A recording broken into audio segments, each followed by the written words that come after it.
We are live, apparently. I'm Don. It's late. I'm up. Hi. How are you folks? Nice to see you. Welcome, welcome. Can you hear me okay? I see my friend Mr. Bones is already here. What's up, Mr. Owl? Never heard of this film. Lucky you. This movie's absolutely dreadful. This is an Asylum film, or from the Asylum, whatever you want to call it. That's sort of synonymous with being awful. Um, to begin with, the movie we're watching tonight is The Beast of Bray Road from 2005. It's a werewolf movie. It's the full moon. I often watch a werewolf movie on the full moon on the channel. I'm a connoisseur of the werewolf genre.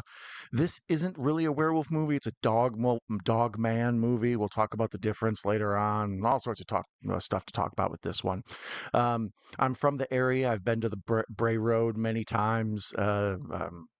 I can talk for hours about it, and I'm getting ready to. So, anyways, welcome to all of you who are here. I see. Then why you doing it? LOL. I just answered that. Yeah, I'm from the area. I've been to Bray Road. Actually, I was researching a documentary on the real Beast of Bray Road, the cryptid, whatever, when I met Mrs. Night Owl. So that actually got shelved for children and whatnot. But I still have hundreds of gigs of me going around searching for this werewolf dog man in the middle of nowhere in Wisconsin. So we'll talk about that during the movie. We'll talk about the Bray Road, the Beast of Bray Road itself, and the history of it. We'll talk about this movie mainly. But the thing is with this movie is it's not very good. Okay, it's awful. I hate it. It's a 1 out of 10 in my opinion for a lot of reasons. I usually don't watch movies like that in the show. I'm a movie lover, not a movie hater. So I'll be ripping this one a new spork hole. No offense to the folks who worked on this. It's a lot of effort to make movies, directing, editing, blah, blah, blah. So, everybody who made this, I respect the hard work they put into it. But, like I said, man, this movie's about to get it. So, we're going to get started on that. I see Jamie Hart is here. Oh, excuse me.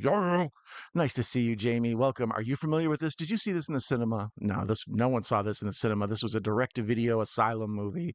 Like I say, from 2005. It's absolutely garbage, but I kind of love it. Hey, Boomer Centron, welcome. What up, my brother-in-law? Nice to see you. That is my main man Xavier. He was previously on. Oh gosh, what movie was it? I don't even remember now. He was in the background in one of them.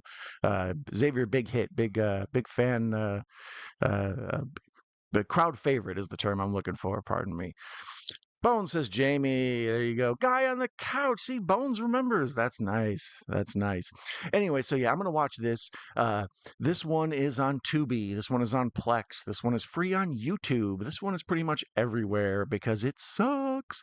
No one should ever buy it, but if you want to, there's a link to purchase it on Amazon. I wouldn't because, like I said, it sucks. But we're gonna watch this now. I'm gonna have a drink of water. I didn't see this in the cinema. Showtime probably. Yeah, this one, like I say, El Garbaggio, have a lot of issues with it, but total respect. So I'm going to get started on this and we will watch it together. Like I say, we're watching this one mainly because it's the full moon and I like to have my collection of full werewolf movies. I had a couple in mind tonight, but I just was in the mood to do this one for some reason. Thank you. Thank you for pardon me for having a little drink of water. I don't remember the movie. I was busy watching Guy in the Couch Left My Ass. Yeah, I can't remember what movie that was he was here for. It was April Fool's Day, maybe? I don't know. That might have been it. That sounds about right. I don't know. Anyway, so I'm gonna put this on now and get this started. I'm gonna watch it on Tubi, so there will be commercials, but let's be honest, any break from this movie would help. We are starting now. Press play. Based on a true story, you liars. Yeah, based on a true story like Fargo was. No, this is based on a true story, but it's insane. All right, here we start off with one of the things that I hate about this movie: country western dancing nightly, hot country bands.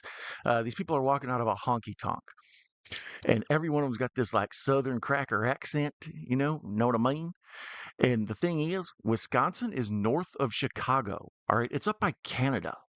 But the fools who made this made the crazy assumption that because it takes place in a rural area, a country area, that the people must have country accents. But that's like a southern accent, you moron. So, yeah, the people who made this are complete fools. Apparently, the director wanted to make this because he's from the area. So I don't know why he thought that that was the appropriate way. I could understand if you did the heavy duty like Minnesota or over the top Chicago accent, something like that. But no, not howdy, partner. Welcome to Wisconsin. We got us a bunch of horses and whatnot. Um, let's see. God dang, right? Yeehaw! And that's the thing with this. It's an Asylum movie, so what do you expect? It's just massively stupid. The Asylum is most famous known for their mockbusters. They do like when Transformers came out, I believe they were the people who put out Transmorphers. When Snakes on a Plane came out, they put out Snakes on a Train. I think this was all Asylum. When Godzilla versus King Kong came out, they put out Lizard versus Ape. So they're known for their mockbusters. They really just do a lot of garbage movies. I give a little respect to them though, because they're kind of the modern day Roger Corman. But at the same time, they suck. Right? Most of their movies are just awful. My friend Professor Macabro is an aficionado of the Asylum movies because he's sort of fascinated by their awfulness, and I feel him. But life's too short to watch bad movies every night. They're special occasions. So in this dumb movie that's already started off weird, we see them leave the honky tonk. Like I mentioned, part of the reason that's ridiculous is the area this takes place in is Walworth County, Wisconsin, a town called Elkhorn. And this road is actually a private road. It used to be part of a big farm. Um, uh, uh, but then the farm, got split up and sold off to a bunch of people and stuff, whatever. So the town itself was a Christmas card village. It was often known as like it had a real cool like downtown sort of shop area and all this, and people would go there and paint like watercolor portraits of like the downtown area and use them for Christmas cards. So before this whole werewolf business came along, it was the Christmas card village, right? So the fact that it's okay, this is kind of they're doing sort of the right thing. Um, the original first sighting of the Beast of Bray Road, as it were, this woman's car broke down on the side of this private road. You can use it to cut through from the highway to the town, and that's what this movie's starting off. Except she's leaving a honky tonk, and she's supposed to be a waitress at like kind of a small like cafe towny bar, but not like this, like where they got like a mechanical bull and shit. Um, so yeah, they're trying to do based on true events. It's all sort of absurd, and she's got this ridiculous wig on. A movie that's much better like this, I would recommend, is Monster. I believe that's an A24 film. It's the same type of deal. Woman in a car breaks down. She's attacked by some creature on the side of the road. Um, the thing with this movie is I call it a werewolf movie, and a lot of people call the Beast of Bray Road a werewolf. But the truth is, it's a dog man, and there's a severe distinction to the cryptid community. The dog man is basically kind of a Bigfoot, except it's an upright walking dog, right? Like it's a dog that walks on its hind legs. It's like 6 feet tall, and it's just like a dog walking around. So there, she got attacked by the dog, and it's chasing her. Awful. Her acting's real heavy duty. The camera keeps going in and out of focus. Super amateurish, lots of shaky cam. But in general, like a really bad episode of Scooby Doo. She's got a real Daphne vibe to her. She's gonna get mauled, right? We haven't even seen the title credits. Where's the big Beast of Bray Road? Oh, there she goes. She gets lifted up into the werewolf's hand comes down and grabs her and pulls her up into a tree. I like that they're not giving me a lot to look at with the dog man. And there are a bunch of guts just fall out of the tree. And there it is. He's terrible looking. So, anyways, yeah, we're watching this. Oh, hey, we got some folks piling in here and saying hello. So there it is, a Lee Scott film. They really hype up that this was made by Lee Scott because we're all, very big fans of his. Who? Um, there it is, The Beast of Bray Road. Jeff Denton. Good luck to you, Jeff. Let me see here. Yo, I'm up to 2024, or 2022 in my four. Up to 2024, in your memoirs. There you go. Hey, Jamie, that's what I was so confused by. Anyways, Anthony Chabot is here. Welcome, Anthony. Nice to see you, buddy. I'm glad you're still working on those memoirs. You are awesome. Mr. Bones is here. Folks are saying hi to Anthony because everybody loves. He's up to 2022. Yo, let's see here. You're going to see Michael Monday. Have any of y'all seen Michael, the new movie? A lot of folks are.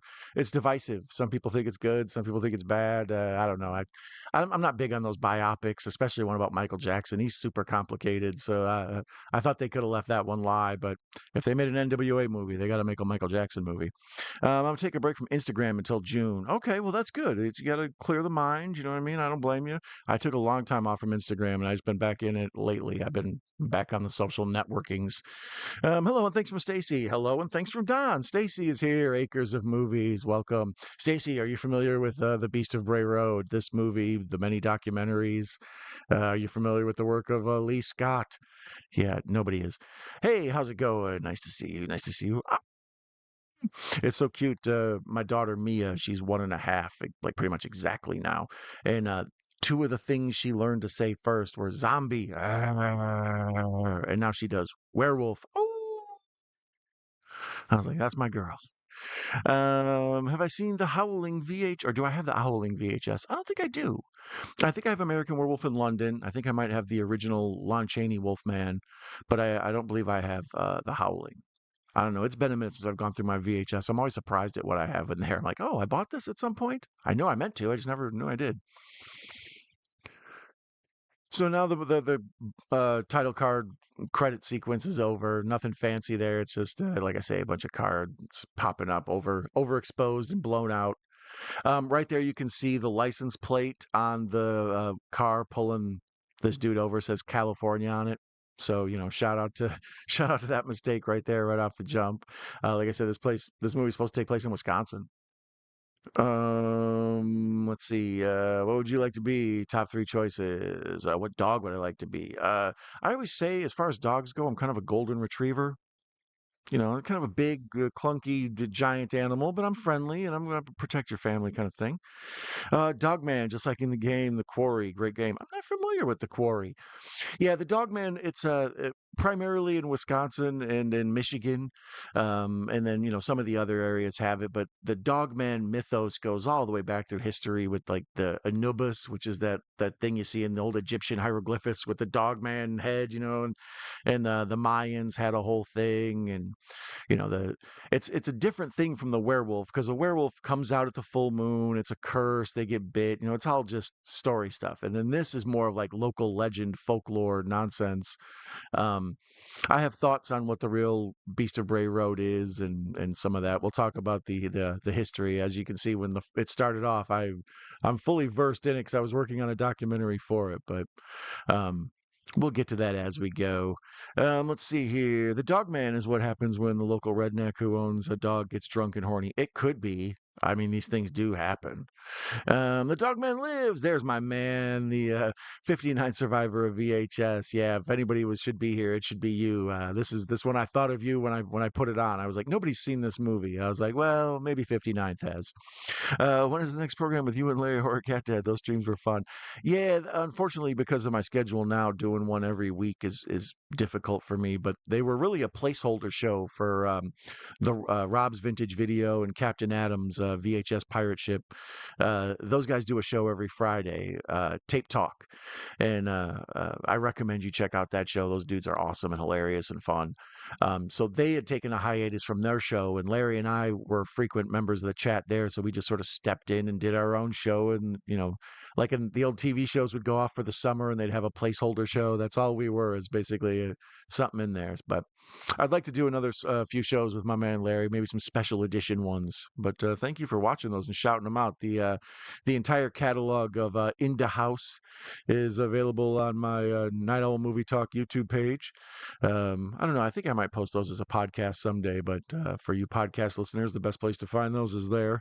And shout out to the podcast listeners. Those things have you all turned up a lot lately. I think we're approaching 1,000 total downloads or streams on that. That's super cool. I appreciate it. Getting ready to approach 1,000 Instagram followers. So check me out at Night Owl Movie Talk there. Pretty much I'm just vamping and stalling while this dumb story with this old lady comes in and it reports to the sheriff, and that's pretty much what happened in real life. The sheriff started getting reports of this dog creature lurking around in the cornfields, and they had to investigate it, and they turned it over to animal control and some other things. But right now they're just kind of getting into the local country ass policeman. And the original story, this took place in like 1995, but this is apparently taking place. The movie's in 2005. They got a picture of the president on the wall, and there's George Bush. So I'm assuming this is 2005 when they made it, not 1995. But so much for them sticking to the real story. There's always in these biopics like that, these true stories. Oh, by the way, I forgot to say hello to Echo. No More Monsters, my main man. Nice to see you, buddy. Russell Collier, welcome, Russell. Nice to see you, my friend. Always a fun dude to have in the house. I know he knows that this is free on YouTube, so if any of you are looking for this and can't find it, I don't know how you couldn't. It's playing everywhere. But I did a play along series, of course. It's a great game. Yeah, like I say, not familiar with it, but I'm glad Echo is here. I guess Michael only goes up for the bad tour, AK ladies. You want a Nirvana biopic? I would assume that's the best way to do, Michael, is just cut it off after like when Bad comes out. That's about time. You want a Nirvana biopic? It seems like they've made one. Like there's so many documentaries and so much everything. And I mean, I would watch one. Just the problem with biopics when you're familiar with the real people is that they just sort of look silly and you're watching for all the things they're not getting right or hopefully are getting close to right. I remember on the channel we watched The Iron Claw, the story about the Von Erich family, and I'm real familiar with that wrestling history stuff. So watching it, I'm just like, that's wrong. That's wrong. What happened to this character, this dude who in real life who doesn't exist anymore? So all biopics are kind of like that. When I watched Straight Outta Compton, the whole time I'm just like, okay, they got a black White Sox cap on, but NWA inspired the black White Sox cap. So just mistakes that the people who made the movie just didn't know, but I do. So a lot of biopics I don't enjoy because I'm watching them for their flaws. Right now we're in a commercial on Tubi. Uh, Still no violence. We had one werewolf murder so far. The beast itself, actually, it's a terrible monster in this movie. The few times you get a look at it, but in my opinion, what the Beast of Bray Road actually is, it might be a really good monster. We'll get to that later. Teaser. Oh. Let's see. Anthony's saying hi to Stacy. Yes, I saw this one when it was covered by Village Voice. Yes, I remember when Elvis Mitchell was all talking about this. Richard Roper did a huge. This movie is garbage. I kind of feel badass playing that game. No More Monsters. It's a great cast. Oh, you're talking about The Quarry. I moderated weekly Saturday Night live streams with Jeff Nunnally and with a Dogman and the Paranormal Research. He is 101,000 subs. Yeah, that's what I mean. The whole Dogman mythos, story, legend, whatever. There are conventions, books, T-shirts, bumper stickers, all of it. It's the Dogman itself is kind of like it's like the Bigfoot for cool people.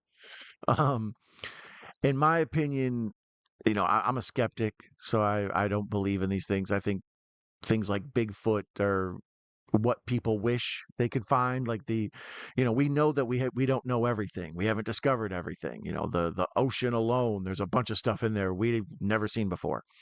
So, each day they discover how many ever new species, there's some scientific fact like that. So the idea that there could be something out there we're not familiar with lurking around sort of intrigues people.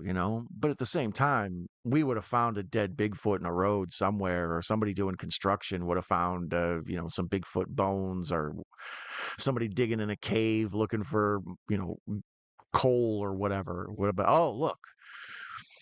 So, somebody would have hit one with a car by now. And that's how I feel about the Dog Man. It's like, well, if it was real, it wouldn't, at this day and age, with all the cameras, all the everything we have, we'd have more evidence than we do. So I'm a skeptic in general about these things. Um, so, of course, right now the sheriff is going to talk to one of the folks about the Dog Man, and he's super redneck. He got his wife all beat up. She got a black guy because, that's how them rednecks do. He's drinking beer right in the cop's face because this is how Wisconsin people are. You know what I mean? Freaking ridiculous. The first time I watched this, I watched it for like 2 or 3 minutes and was just like immediately staring off into space. All the horrible stereotypes of people in Georgia transferred onto the poor people of Wisconsin.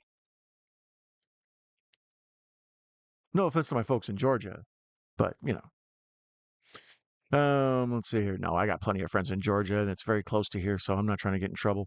I live in See, I live in Hoodville, but around Hoodville, there's redneck land everywhere. There's folks in the big giant monster trucks and all that. So I encounter more folks down here like that than I did up there. Know what I mean? I don't know why I'm Vern or Ernest. Howdy, Anthony Broski. Yo, blah, blah, blah. Have you seen Black Widow thriller? That one underrated. Is that what's her name? Teresa Russell? Is that her name? Something like that? Deborah Winger? Maybe I don't remember who was in that one. I think I did. Isn't that she murders and she kills or whatever? She marries and she kills, mates and kills. Some late '80s, I believe, or is that early '90s? Something like that. I have The Howling 2 on VHS. I think I have only seen up through Howling 4. Is that all there is? Isn't there more than that? And the only reason I ever saw Howling 2, 3, and 4 is because they used to be on cable. So here, the local prostitute at the redneck bar in the kind of quaint little Christmas village in real life is trying to proposition the sheriff. They got a fun Christmas light, instead of Bud Light, they didn't want to get sued, so they changed it with black tape, and it says "FU Light." They're fun over at the Asylum. Howling 2 is rare. I like both those on VHS. No Nirvana series has a person who is from Washington and lived in Seattle, in the area where Nirvana was, and I will say this: they suck. Oh, that's hurtful. No, I like Nirvana. I'm a fan. I grew up at the time on them. I always liked Dave Grohl, all that. I know that's not everybody's taste, but there's one of those. They're very soft rock. If I need something that I can listen to with the kids in the car, that. um. The Howling OF for us, Russell. Yeah, I don't know about the Howling. I enjoy it, but it's the last I've watched it recently twice, and it was a letdown. It didn't stand up to me the way American Werewolf in London does. A werewolf can change any time. Oh, they can? I don't think that's a fact, Russell. They need to do a movie about Bat Squatch. They've seen it linked to Mount St. Helens with reports of them popping up after Helen's eruption. I'm not aware of Bat Squatch. Um, when I was out driving around doing research on the Dogman and some various other cryptids, because if you're in one area and it's like, oh, the town over had sightings of a lizard man, it's like, well, of course I'm going to go to the Lizard Man Road too. Give me a break. Um, so here the sheriff is out on this country road, and he went to talk to the locals, and now their car has Wisconsin plates. So good for them. It's getting closer. It's getting closer. Then of course these dopey ass rednecks are all, sheriff, you better get off my land. And I've been to Bray Road. There's not a single person who looks like that or talks like that. It's mostly retired old farmers.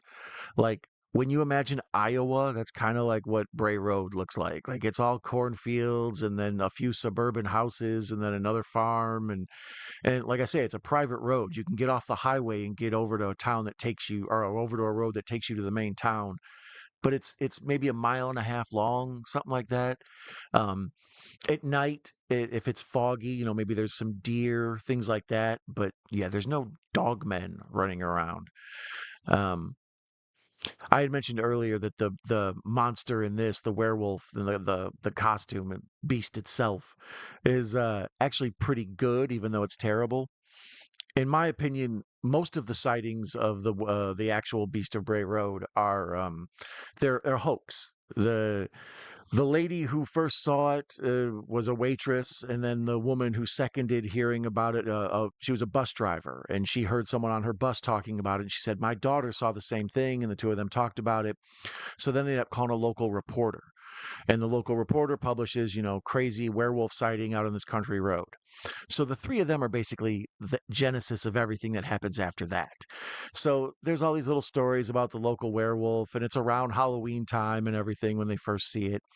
And then around wintertime, a couple of girls are crossing through a field after sledding, and a monster comes out of the woods and chases them through a cornfield, right?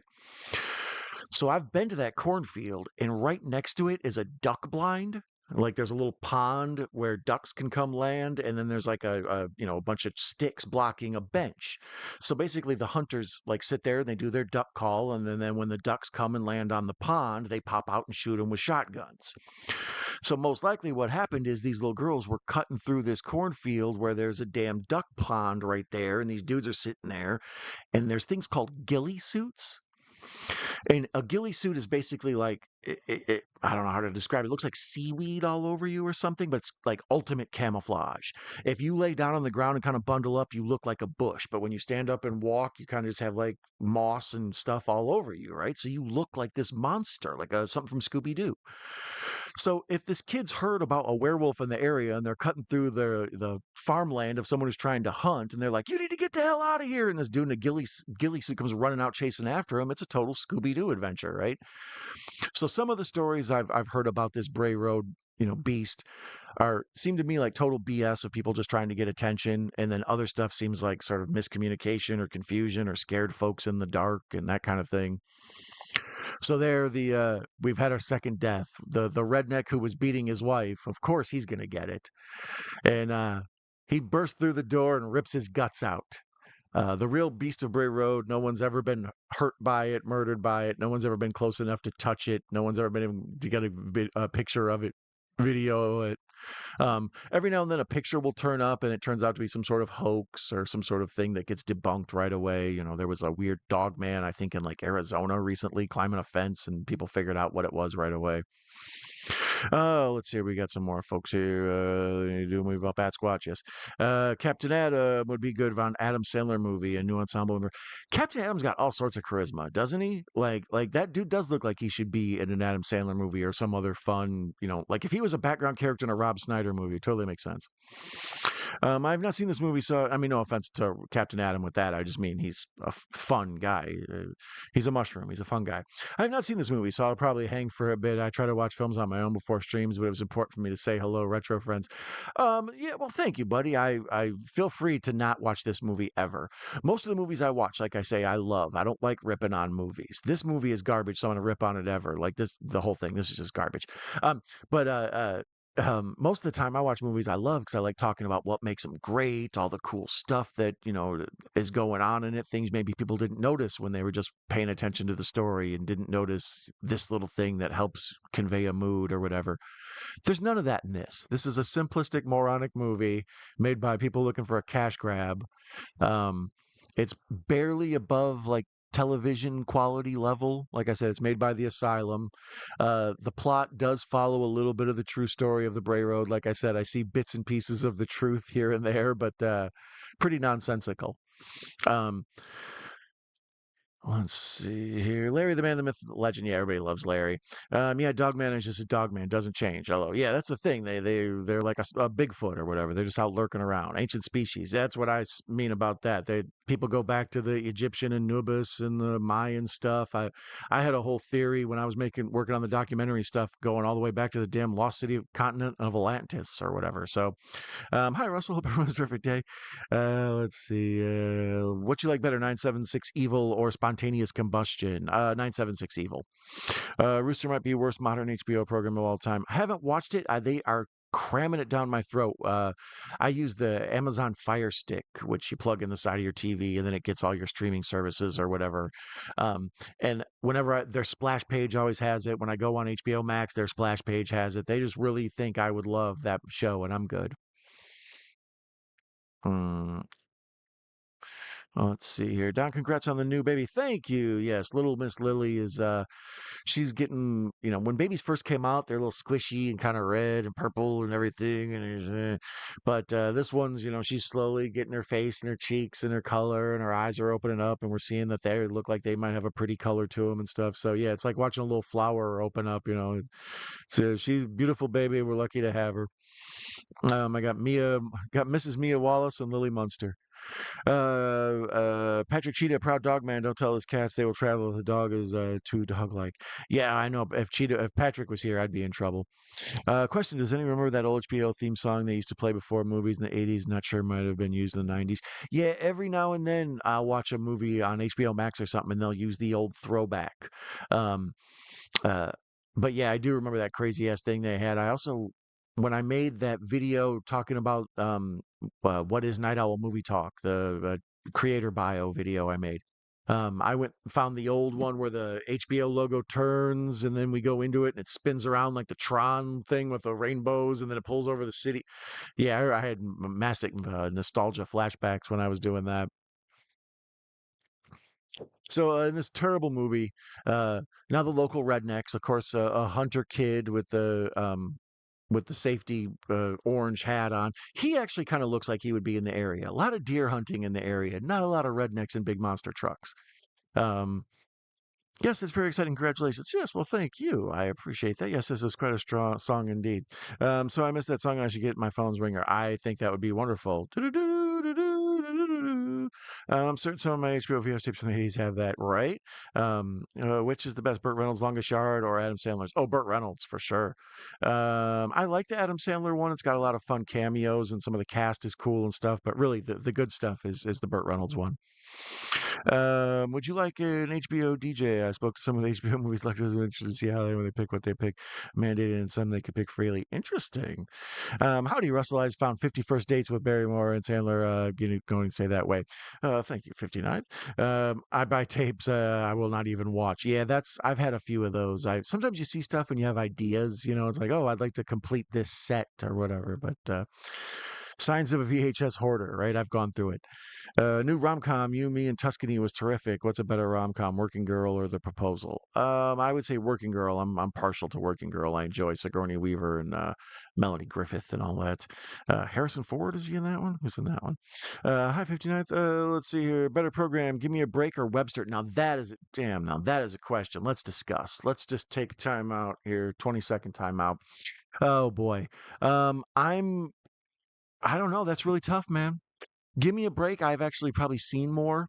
Webster, I always found sort of dumb, right? It's a lot of like just him and George and Ma'am, getting into wacky situations. Basically, Alf and Webster are the same show, except one is Webster and one is Alf. Otherwise, same show.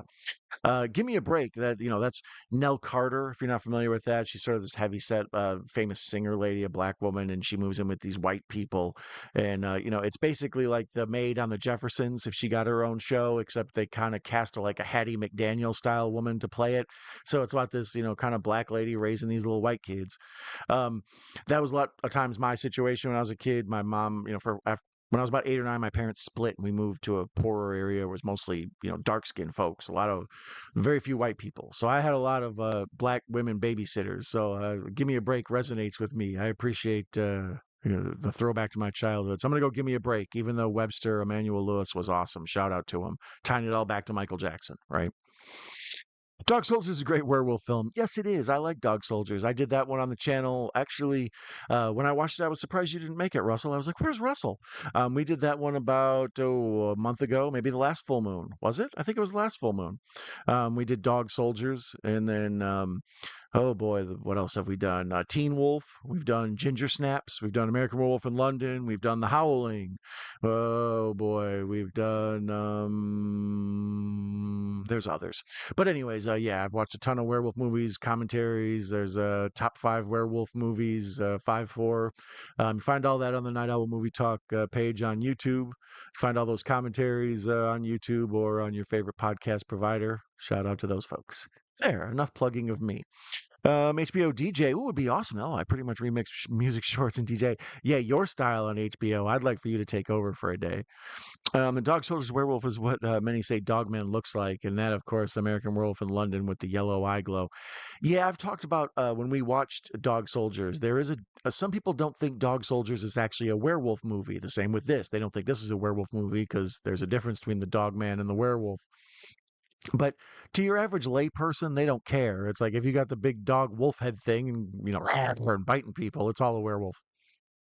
Um, Dog Soldiers is fantastic. It's got a lot of awesome action. Folks trapped in a cabin fighting off these werewolves, and there's lots of army machine gun fire and cool stuff going on. It's from the same guy who did The Descent, so it's dark and moody and cool and awesome. Like I said, there's a commentary track of that floating around. All right, so Dumb Redneck Lady 13 is just been turned down by our sheriff hero guy, and she tries to smoke a broken cigarette. LOL. And we go to commercial. Thank you, Tubi, from rescuing me from this nightmare of a movie. You are so awful, Beast of Bray Road. I hate you very much. Speaking of that, I will talk about the real Beast of Bray Road coming up here in a second, but I did want to finish up with these chats and get caught up. Dog Soldiers Werewolf movie. Yeah, yeah, yeah. The baby Jersey cow dressed as a doggy. It's a baby Jersey cow dressed as a doggy. Basically, the Beast of Bray Road. I think it could be. Um, the most referenced and accurate, also the Underworld werewolves. Yeah, Underworld is one I would like to go back and watch again. When think of them, I think of those werewolf movies. Well, first of all, they have to share time with vampires, and don't they? And then the werewolf killers, whatever. Um, so they split that whole movie up. So it's not a total werewolf movie. It's a sort of a monster movie. But as I recall, too much CGI in the Underworld movies. That's what I didn't dig about them. Werewolves, I think we can all agree, practical effects is always the best. That's why the most famous and most popular werewolf movies were made like pre 1990, like pretty much from 1980 to 1990. That's like all the good werewolf movies: The Howling, The American Werewolf in London, Silver Bullet. Um, when you go back and you watch something like The Wolf Man with Lon Chaney, the old school one, um, that one's got like a stop motion effect, but they do it with dissolves when he changes, so it's terrible. It looks like something I did in a student film when I first started making a movie, like one of the first things I ever edited. And I was like, that's awesome to me that I have the same talent level as one of the best movies ever made, except those people had no other option, and that was just me being super amateurish. Um, But actually, that was one of the movies that was in contention. Was the Tonight instead of this? I had thought about watching the Benicio del Toro, Anthony Hopkins remake of The Wolf Man, but I just wasn't in the mood for it tonight. It's a little gothic and slow, and it's a good movie. I enjoy it. You know, it's like a 7 or an 8, 7. This is like a 1 out of 10. These are garbage movies. So, shout out to the Asylum for all that they do. But yeah, this is terrible. Is the Howling they changed any time? Yeah, but the Howling was a different thing. The Howling was more about well, we'll talk about that now, actually. With the werewolf movies, they're all sort of metaphorical in their own way, and that's why they're kind of cool, right? Um, American Werewolf in London is a coming of age movie. It's someone young growing into their sexual raw, right? Ginger Snaps, the same thing except with women. A movie like The Modern Wolfman with Julia Garner, that's like a metaphor for like the werewolf being passed on from generation to generation, is about domestic abuse and history of violence being passed on from generation to generation. Teen Wolf, another coming of age, that's about as coming of age of a movie as you can get. Um, Wolf with Jack Nicholson. That's like a middle age kind of thing. Jack Nicholson has hit a slump in his life, and then he becomes a werewolf, and he's reinvigorated, and he's taking on the younger men and all that. So most werewolf movies have some sort of metaphorical something. That's part of the reason Dog Soldiers is awesome. There's very little, analogous content. It's all pretty much just awesomeness. Like, give me some werewolves attacking some dudes with machine guns, and let's fight it out, man. Um, but a movie like this is just a schlock money grab.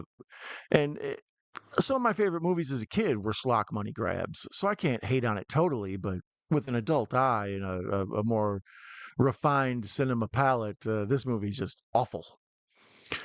So here, the drunk lady who got turned down by the sheriff, we came back from commercial and she got attacked by the Beast of Bray Road. Like I say, he looks like he's wearing that ghillie suit thing I talked about. You can Google all of this.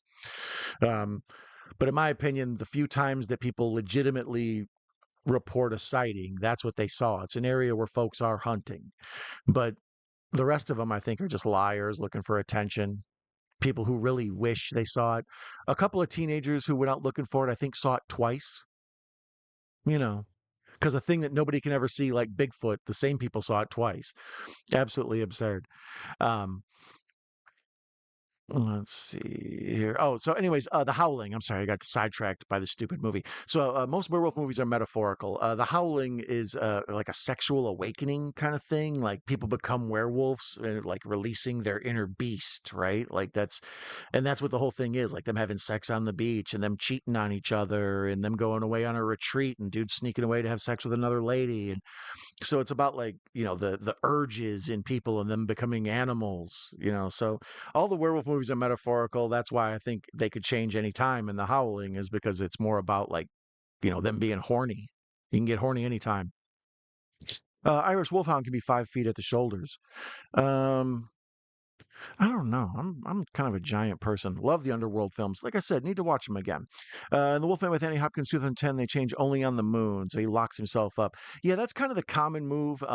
Penny Dreadful is actually probably one of the best werewolf stories. If anybody's looking for a good werewolf movie, I mentioned Silver Bullet and American Werewolf and Howling, and Wolfen is in that time period as well. Um, but Penny Dreadful's a really good werewolf one. The Josh Hartnett plays a werewolf in that, and he does the same thing. He locks himself up, and to me, that's my favorite. I talked about what all the werewolf movies mean. That one is sort of the Lon Chaney one. A person has a curse and they wish they didn't have this and they're fighting with it. It's almost like a lot of those universal monsters, it's themes of addiction, usually alcoholism. The Invisible Man is about a dude that drinks an elixir and becomes addicted to it. Dr. Jekyll, Mr. Hyde, same thing or whatever. It's about people going crazy with their alternate personalities and addiction and stuff. So I think the curse of the werewolf movies and those old ones kind of often refers to that, but it's also just sort of like gypsy curse. Like I always say, Thinner feels like a werewolf movie to me. It's sort of the same deal, except instead of a werewolf, the guy gets skinny. Um, so that living through the scary curse is kind of one of my favorite things of the werewolf movie that they don't really talk about much more because they're too busy talking about the other stuff I mentioned, midlife crises and coming of age and whatnot. Did you audition for the real world? I should. No, pardon me in my attire tonight. It's been super hot here today, and this movie sucks, as I mentioned.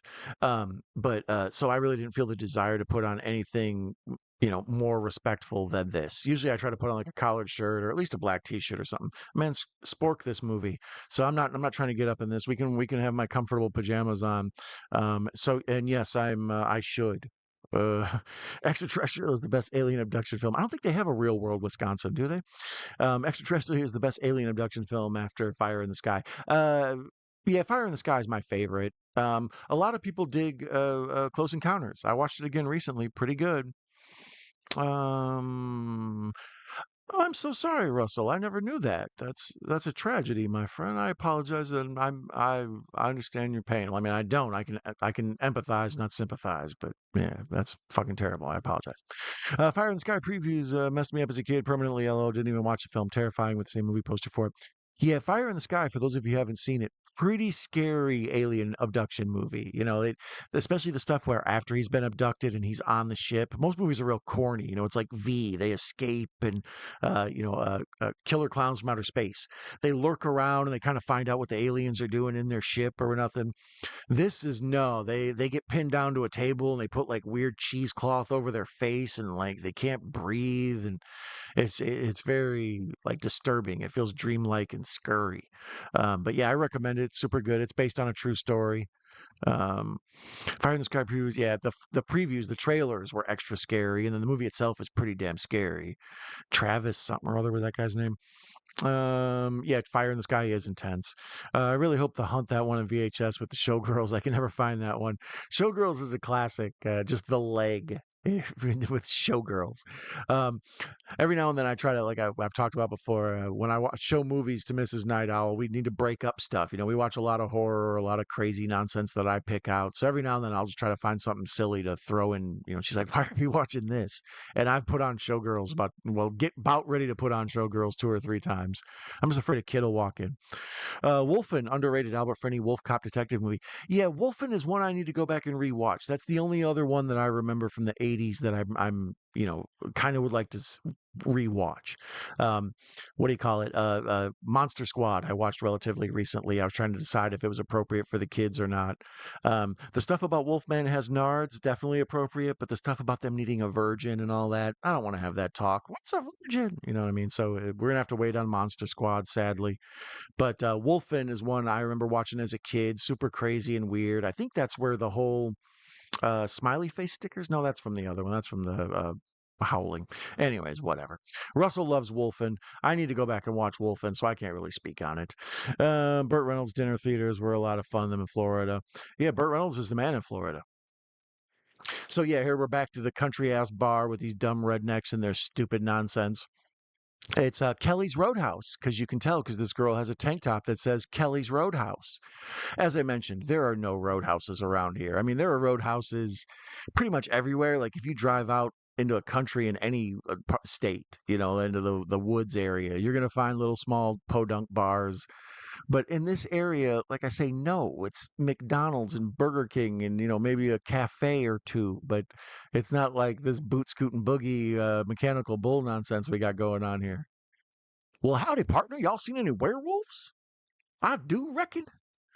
Wow, Alphas Webster. We're in the Twilight Zone for sure. You get me. You understand 59th. Irish Wolfhound Magnificent. Have you seen the stunt dog movie Bingo 1991? What a fun movie that stunt dog can go on a road trip. I did see that. I don't remember it, but I remember it. Like I remember watching it. Wolf with Jack Nicholson. Yeah, that's I was talking about that. That was another one that was on my maybe to-do list. I have a list of like 5 or 6 more werewolf movies I still want to watch, and then we'll move on to some others. I still, I love a werewolf movie. I've seen most of them, and the ones I haven't seen, I'm working on. Uh, American Werewolf in Paris would be a unique stream. Yeah, same like with this. I don't know what's worse actually. American Wolf in Paris is better than this because this has the. I don't know. I can give this to Roger Corman credit, as I mentioned earlier. Like, well, they have low budget. Most of the Asylum movies around this area, like era that this was made, cost less than $100,000. So, I think the average one is between $500,000 and $200,000. So if they're cranking out movies like that, I respect their broke money hustle. As where American Werewolf in Paris had like big studio stuff and the big soundtrack and all the marketing during like sporting events and all that stuff. Um, so yeah, I think American Werewolf in Paris was a bigger flop. Holy crap! Okay, they're in this redneck bar and this dope comes walking up and he's dressed exactly like me, so I know he's stupid. And he's got a tattoo on his shoulder that says mother. But because this is an HD transfer, you can see the little like clear stuff around it, like when you put a fake tattoo on it. It even looks like it's peeling in the corner, like how fake tattoos do. It's absurd. This movie is absolutely awful. Let's get back to what you guys are talking about because it's way better than this content. Yes, I always enjoyed Wolf. Well, Russell, great Mike Nichols one. Yeah, I need to rewatch Wolf again. Isn't Spader in that as well? I love Spader. I could live on baklava. Favorite dessert? Oh, that's right. I saw Stacy asked favorite desserts. That is a fine question. At first I read that as favorite deserts, and I was gonna be like Sahara, Mojave. Favorite desserts. I would go cheesecake. I would go hot brownie with ice cream. Uh, Never go wrong with just plain old hot fudge sundae. Um, Although I'm a fan of the caramel sutra, the Ben and Jerry's. You can't go wrong with that. Uh, I like any cake. Don't really like pie. I'm a cake over pie guy because I'm a glutton. I like my frosting. Yes, I always enjoyed Wolf. Favorite dessert is spotted dick. I get it. Survive rather. Ever play Shining Force games for Genesis? Fun strategy RPG, good characters, bring it in various places. It's at times great fun battles. I do not remember Shining Force for Genesis. I had the Sega Genesis. That was one of my jams. I was a big Genesis proponent. Hey, we had a bar fight because of course we did because this movie has to play up every like country ass stereotype. There's a bar fight going on. The sheriff is beating up this dumb redneck, and even though the redneck had a pool cue, and the ridiculously pretty like waitress for no reason, it's like she pretty enough to be in this movie, not quite pretty enough to be in Playboy, like that. She oh no, the dude pulled a gun. It's on. And then the sheriff had one. Oh, she pulled the gun. Dun, dun, dun. You got a real Gina Gershon vibe about you, girl. I like what you're doing here. You need to move out of this bad fictional Wisconsin you're living in and go do something with your life. I enjoy baked Alaska, also Cherry's Jubilee or Haagen-Dazs. You fancy AF, girl. Peanut butter and chocolate, good ice cream parlors in Tampa. Yeah, there probably are. I usually don't hit them. Uh, I like to buy ice cream and bring it home because, like I say, we got 4 kids now. So at this point, trying to feed everybody ice cream, it becomes a real debacle and a sticky car. Oh God, sticky car is terrible. Howl is a film about a werewolf on a Brit train. Yeah, Howl is one I need to see. What was I watching today? Wolves with Jason Momoa. Uh, looks like an interesting story, but it's made terribly. Like it's audacious and garish camera work. There's some fancy terminology for you. It feels like a CW show or something. But I'm waiting. Jason Momoa hasn't even showed up yet, so I haven't given it a fair chance. Otherwise, Howl is on my list. I need to see Late Phases. What did I watch recently? The one with Frank Grillo, the was that City of Werewolves, Werewolf something. Anyways, it's like a zombie plague and everybody becomes werewolves. So it's a big, werewolves all over the place type movie. And it ends with two werewolves fighting in an alley, and it's absolutely terrible.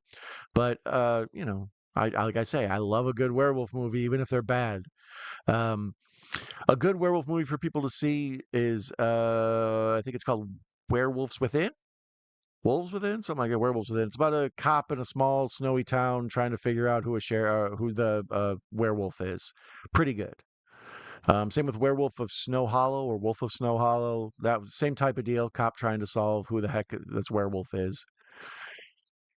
That's what I'm wondering about this. I don't think there's any answer. The last time I saw this, I was so appalled watching it that I eventually just wasn't really even paying attention. I was annoyed watching it. So I don't quite recall what the resolution to this film is. It's going to be a mystery for us. I know you folks love a good reaction video. We'll get that. Um, yeah, so I need to see Howl. Genesis is an awesome system doing back in the old '90s console. Was a pro Sega. I might have been the only one in the family who was because all my cousins had Super Nintendo. Yeah, that's the deal I was in. Echo. Everybody around me had the Super Nintendo and loved it. Or later on, they had the game. No, I had the PlayStation when the GameCube was out. But yeah, everybody else had the Super Nintendo, and I was a Genesis guy. Um, I Genesis was the first one to have all that like good sports games, and that was an age in my life when I loved sports games. So but Genesis also had a bunch of dope movie crossover games, so I was a fan. A good movie would be about you going to make a werewolf or cryptid movie, and then werewolf bites or attacks you, and then you become a werewolf, multi-level meta werewolf flick, right?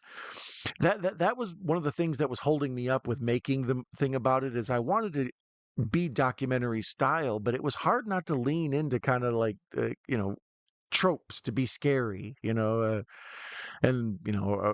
locked myself away in a hotel and started editing. And then the woman at the front desk, every time I came and went, was very sweet and lovely. And then instead, I married her and had children, and now here I am. And I got a file full of werewolf stuff that needs to be edited someday. But we'll get to it someday. It'll happen.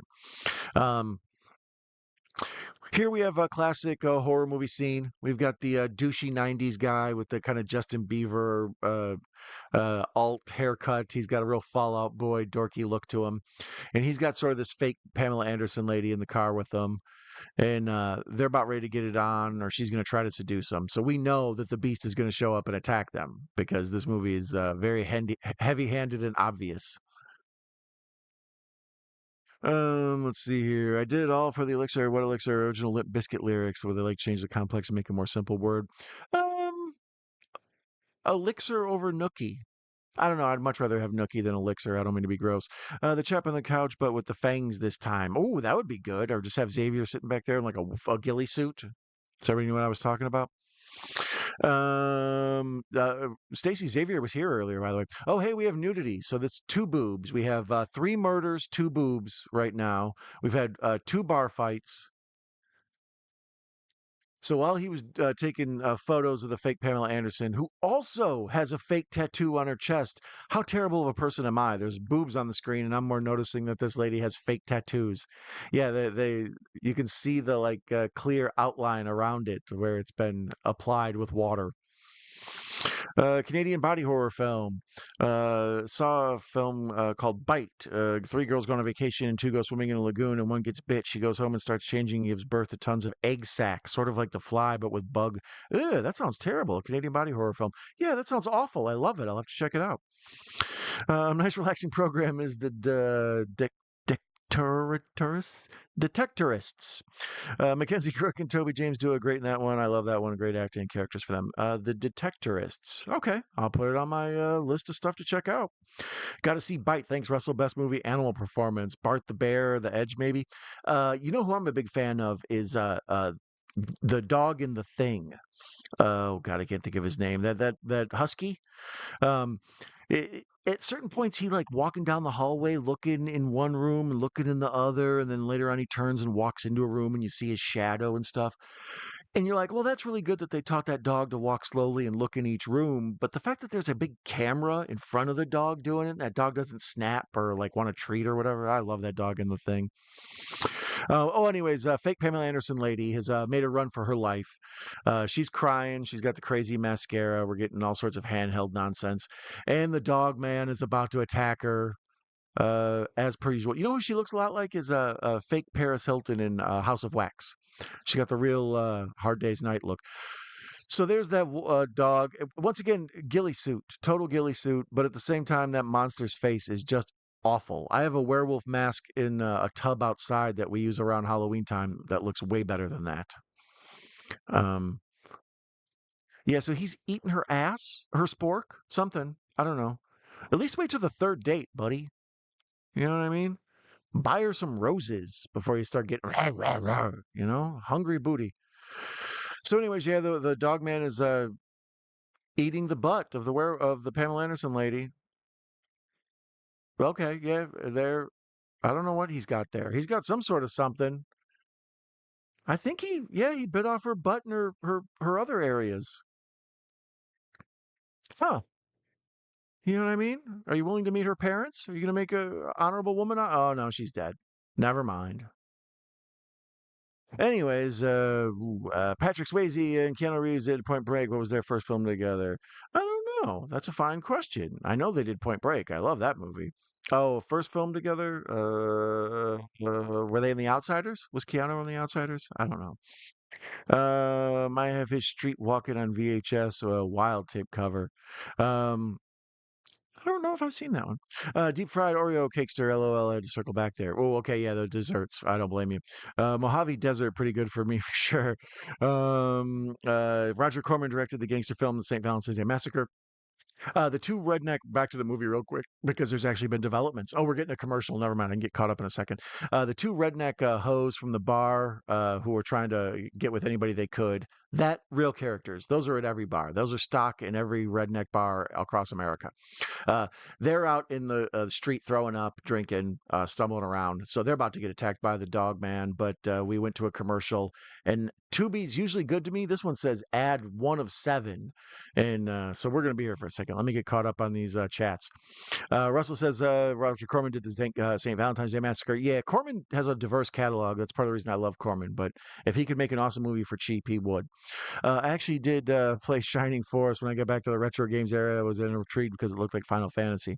Cool, Shining Force. Oh, big Shining Force thread is broken out here. What was the first Billy Jack film? Was that Walking Tall? No, I don't know. The game does a great job of showing werewolf characters. Xylo. What about Altered Beast? Does that count as a werewolf? Wolf Cop films. The Wolf Cop films are fun. Big Bad Wolves is that one, okay, but I'm not into that one. Werewolves, A Few Good Men. I would like to see werewolves, A Few Good Men turn into werewolves. Who's going to guard that wall? Werewolves. Hoboken Hollow is a film based on the Texas slave ranch. I'm unfamiliar. Sounds like a good movie. How you met her? Yeah. Went from a horror movie to a damn rom-com real quick. That dog should have gotten an Oscar. We have the spork. How about a spife? Half spoon, half knife. I'm down. Let's get in on this, Russell. You got seed money, brother? Youngblood, their first one, Swayze Reeves. Oh, look at you. Yeah, I do recall Youngblood. Youngblood's actually really good. I'm not a big hockey guy. I love hockey video games, but I rarely watch actual hockey. But Youngblood is fun. Want to go, pretty boy? The Canadian hockey film Youngblood with Rob Lowe. Ah, look at there.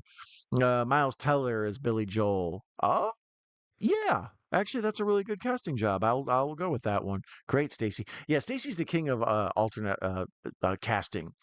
Who would I cast in this awful, terrible movie? Nobody, because no one should be in this movie. As I mentioned, well, let's see how much time we have left so I can give people a time cue where we're at with this. We're on ad 7 of 7.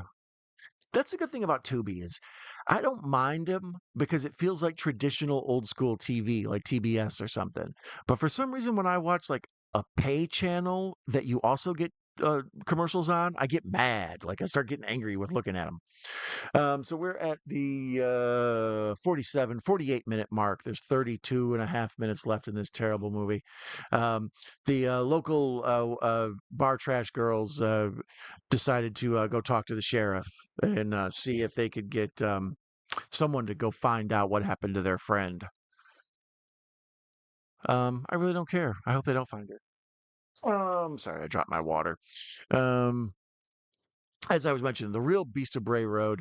Um, for years it's been spotted all over the place in the dogman thing. A lot of folks just think it's people playing pranks or folks lying. um in my opinion, the actual dogman thing is probably, like I say, a hoax perpetrated by the folks who originally started reporting on it.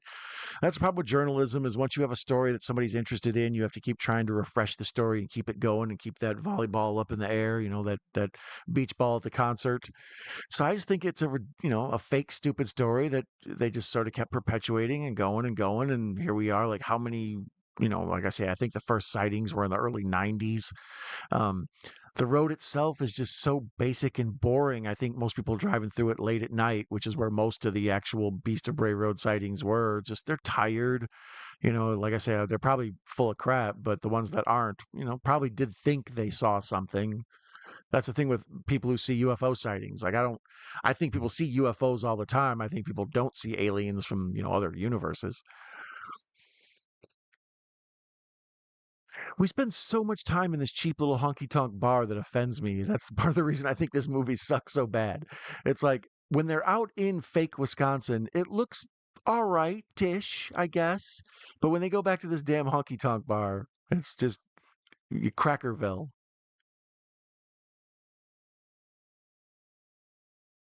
Oh, hey, the guy who had the fake tattoo on his shoulder now has a fake tattoo on the other shoulder that wasn't there last time. Good for him.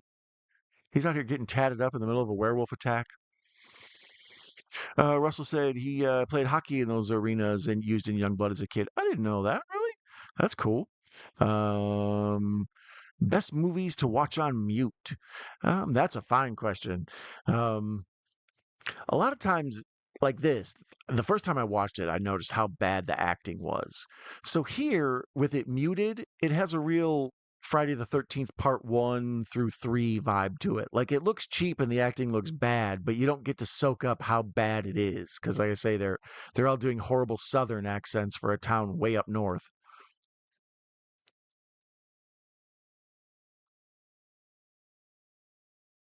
But yeah, this one preferably is good in mute. Um anything where Marlon Wayans talks is good in mute. No, best movies in mute. Probably any action movie. That's kind of the thing with action movies. They're visual, things. Um, when I tell people all the time, movies that travel to other countries and, do well in other countries, Fast and the Furious, stuff like that. Of course, that plays well in China or Brazil or whatever, because it's not hard to follow car chases or big explosions and jumps and stuff, right? But something more nuanced with like a character study about two people and their interpersonal relationship, that's hard to translate to other languages. So any action movie you can probably watch on mute and follow just fine. What's the old film school thing? Theoretically, you should be able to watch all movies on mute and be able to tell what's going on by the actors' performances and by just the storytelling and the sequence of the shots and stuff. Just like you should be able to watch every movie as a radio play with no visuals and just listen to it and be able to tell what's going on. Oh, some folks are popping in here, my friend. Oh, let's see. Before we get into Macabro, uh, cool, definitely a good movie. Did you like All the Right Moves? Yeah, like that's a classic Tom Cruise one, the football one. It's very similar to Youngblood. Craig T. Nelson, isn't he in that one too? Um, you know, I enjoyed it. That was one that was on cable a bunch. So even though it has kind of a rocky feel, like he's from this like crappy Pittsburgh town, I think, where it's all like coal mining and it's very depressing. And that's how Rocky is. It's I always bitch about Rocky 1 and 2 just being too sad to enjoy over and over again. Hoot hoot! Welcome, Patrick. Have Cheetah will view. I thank all of you who are here. Abel Ferrara's The Driller Killer is underrated. I've never seen the Driller Killer, but I like Abel Ferrara. He's so weird. Greetings and salutations. Greetings and salutations. Welcome, my friend Professor Macabro, one of the best people in the world. Well, that's probably an exaggeration. Okay, never mind, Professor. You are, in fact, the best person in the world. I love me some Macabro. So, welcome, buddy. Glad to have you here. You ever seen this? Actually, I thought of you when I did this. I thought of 59th Survivor, and I thought of you. I was like, Macabro's an Asylum connoisseur. So, if out of anybody who may have seen this terrible movie before, you may have. We need a werewolf movie. Well, I mean, technically, this kind of is listed as werewolf a movie, even though it's not a werewolf movie. But we've already discussed that. Feel free to watch back. Welcome, Patrick. Nice to have you here. Have Cheetah will view. Folks are saying hi to each other. Professor Bajabala. Better the fan 1981 or the 1990s one. Let's see. 1981 is what, like that. Michael Bean Lauren Bacall. I don't know who the heck's the lady in that one. I don't even remember. Um, but that one's like a stalker type deal or whatever. And then the fan 1990 is the Robert. What is it? Robert De Niro, Wesley Snipes, and John Crook. Um, that one's. I probably enjoy that one more because I enjoy the people in it more. But the 81 one has kind of a like a De Palma vibe to it. Did De Palma? He didn't do that. No, but it has a De Palma vibe to it, kind of that era, same type of thing. Uh, Silent movies are great to listen in mute, right? Professor mixing elixir of the gods. So, what do you got? Some sort of kraken? We need a where we owl movie. Yeah, I would be down for a cat owl monster movie. I don't know how you would do that, but I'm up for it. Funny Professor Patrick is next Loomis. I'm down for Patrick as next Loomis. I actually would be cool with that. Him carrying Paladin under his arm. Professor, I rolled last week. Yeah, I did too. Happy 420 to everybody. I didn't get a chance to wish that to you. I was away having my daughter. I had told everybody I would take a break when the baby was born, and she was born as predicted on 420. So yeah, I rolled too, my friend. But or are you talking about Molly? Come on now, this is a stream for friends here. Don't get crazy, buddy. On his next stream, Patrick could stare into the camera and say, "Malak Akkad considered me for Loomis," and then his eyes dark as night. Patrick, action. Abel directed a vampire film, The Addiction, with Christopher Walken. Yeah, my favorite Abel Ferrara movie is Miss 45. Patrick in a dark alley or a werewolf at a sports bar. Who wins? Werewolf in a sports bar. I'm not facing Patrick in a dark alley. Speaking of dark alleys, this movie is still taking us into a dark, dumb place and making us stupider. I've had this on for approximately 55 minutes and 50 seconds, and I've lost approximately 4 IQ points. Um, the acting is mediocre at best. Like I say, better on mute because if I had to listen to them do their southern accents, I'd be extra annoyed and like kind of hostile and aggro this whole time. But instead, I'm just sort of chilling. By the way, where am I? We are 24 minutes away from wrapping up this one. Once again, we are watching a Halloween. We're watching a werewolf movie for the full moon. I love me some werewolf movies. This isn't technically a werewolf movie, although it's listed as werewolf movies. When you Google werewolf movies, you get this. When you put werewolf movies into search engines, you get this. But once again, distinction between Dogman and Werewolf. Nonetheless, we're watching it for the full moon. Welcome. What do you do if Michael Caine role in Dress to Kill, Stacy? I would like to see you in that as well, Patrick. Patrick treats the library like a 70s disco, right? He's just getting it on with everybody in there. How was the owlette? She is doing good. Like I say, little baby Lily was born on 420, so now we're almost 2 weeks. She's been alive a good 15 days, 16 days, whatever. Her umbilical cord fell off, the one I cut, so I'm assuming that's not my fault. I hope I don't get sued by her later on in life.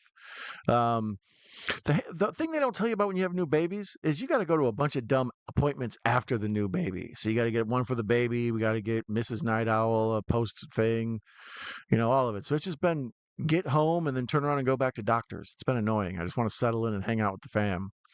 There we had gratuitous sex. So 2 more boobs. We've had 4 boobs. Four boobs or is there six boobs? I think it's four boobs. We had the fake Pamela Anderson lady with the fake tattoo, and now we have the one of the two country bar sluts. Pardon my vernacular. I don't mean to slut shame them. That's not me. But wait a minute. We may be on boobs 5 and 6. Hold on, for those of you who are keeping track of the boobs, I believe we're going on 6. I don't know. The lead actress appears that she's just going to go ahead and leave her bra on. Shout out to her. Um, I go by the old Roger Corman rule. If you can get like 5 boobs in your movie, you throw 2 early on, and then you throw a few more like around the 20-minute mark, and then people think you have a movie with a lot of nudity in it. There's all sorts of math to boobs in movies besides just counting them. Speaking of that, we got 4 boobs in this one. Where are we? Bad Lieutenant. Yes, that's my favorite. Abel Ferrara. So weird and crazy, and Harvey Keitel gives a dope performance. That's probably my favorite. Once you bunch of movies and lose all IQ, you don't even realize how much IQ you lost. Man, I could go for a nice slice of deep dish pizza, or maybe in a pan pizza, meat lovers from Pizza Hut. Right? Squirrel. Whoa, what just happened? Okay, never mind. What were we talking about? Exactly. Did someone say boobs? Yeah, I knew that would get Professor back. Oh, speaking of this lady, she's kind of threatening to show boobs. We're getting boob tension, and they go to a commercial. Dun dun dun. And if y'all need furniture in Tampa, I got a place for you. Professor, you speak the truth. A professor always speaks the truth. Amazing, broski. Congratulations on the baby. Yes, thank you. Little baby Lily Munster is here with us. She's been very sweet and fun. She's got big, huge feet and a crooked nose like daddy. So it's fun to see her. When she first came out, she was kind of purple and brown, like all babies are. And I had to really, really step back and be like, man, what's going on here? But this lovely little baby looks like me more and more every day. Little Miss Mia, she cracks me up once a day. She's up to something hilarious. So yeah, being a dad is something I didn't think I would like, but I turned out to love. Enough of that cuteness. Let's get back to horror. Professor, you speak the truth. LOL, Professor. Um, would Dinklage be a better Chuck or Billy Bob? Better Freddy? I was when you mean Chucky. I would like him to be a Chucky. I would think Dinklage is Freddy. Actually, I would take Dinklage as anything. I want to see Dinklage as Pinhead. Like Steve Martin and the Jerk. What do you take us for? A couple of boobs, right? My wife was complaining the post-pregnancy ladies have issues regarding boobs. You guys can Google that. That's nobody's business. But she was complaining about the issues and pain regarding those, and I said, well, they're really making some boobs of themselves, and she got mad at me. So that's what it's like around here. Is I make bad jokes and people say stop. Kind of like the show. Patrick in Raising Cain, every role action. I'm down with it. Patrick as De Palma, right? Do that too. I like Patrick as everything always. Professor is going to take a bite out of the Pizza Hut. Anybody remember the Freak Brothers comic? I do not. Yes, childbirths are terrifying. Proud of you, broski. Yeah, super scary. Like I said, I cut the umbilical cord. All of it. It's you're more Mrs. Night Owl is my main concern until the baby starts crying. Everything up at that point is out of control. Once she starts crying, then I got to feed her and take care of her. But before that, it's just make sure my woman's okay. Patrick doing Flonase adverts. Remember to clear the nostrils. That's what I need. I apologize for those of you who have to deal with my nasally voice tonight. We are in prime allergy season in a swamp country, so Mister Sinus Man is all Steve Urkel up in this bi spork. The most magical moments of the little gremlins is when they scream and scream and scream, and you can't figure out why. Diaper change, they ate, they don't have a fear, but they cry and cry and cry. Magical. Yeah, me and Mrs. Night Owl frequently forced with situations where we look at each other and say, "What have we gotten ourselves into?" We'll say, "There is so much cuteness in this house right now," in sort of a sarcastic way, because that's the only way you can deal with all the diapers, all the crying, all the whatever. There are a lot of moments that are adorable, and that's what makes it worthwhile. So much cuteness, so much cuteness. Um, Inverted Dress to Kill Patrick is on a new level of creative filmmaking. I like it. Speaking of things I like, anything other than this movie. This awful piece of nonsense is now coming around the home stretch. We're in the third act. The weird werewolf hunter, Crocodile Dundee guy, I have no idea why he's here. He's with the weird, not Aaron Paul guy. Bitch. He's on here, and then I thought this dude was dead. Oh no, that's a guy who looks like the guy that's dead. Anyways, a bunch of people who are stupid that nobody likes are getting ready to go fight this werewolf thing. I don't know, what are they going to do? Kill it? Because in real life, it still lives on. So bad job if that's what happens. Maybe it's like Jaws. They think they killed it, but there's just so many sequel potentials afterwards. Holy crap, that's what's going on here. It's Jaws. They got the werewolf hunter, the cop, and the freaking dude who's supposed to know about crypto. Oh, dear Lord. This movie's so bad I didn't even realize how heavy handed and dumb it is. Shout out to it.